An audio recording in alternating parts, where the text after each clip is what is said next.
寓言故事：狗熊励志。森林里住着一只大狗熊，它的个头大极了，走起路整个森林都在颤抖。这只狗熊特别的骄傲，它认为自己的体格这么大，一定能够打败一切小动物。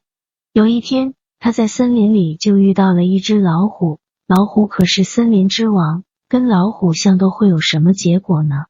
结果当然是狗熊失败了，被老虎打的是头破血流。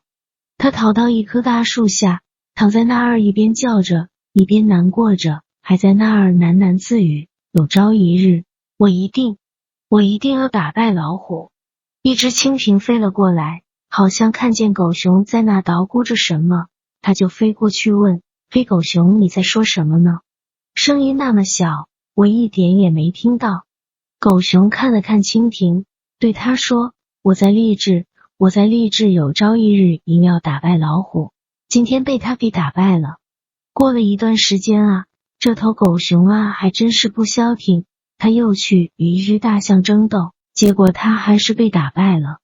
大象用他的大长鼻子甩来甩去，把狗熊仍旧打得头破血流。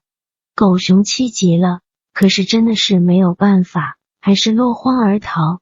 他就又逃到了那棵大树下，躺在地上，在那小声的捣鼓着：有朝一日，我一定要打败大象。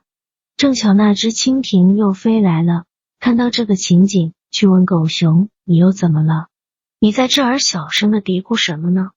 狗熊告诉蜻蜓说：我在励志，我有朝一日啊，我一定要打败大象。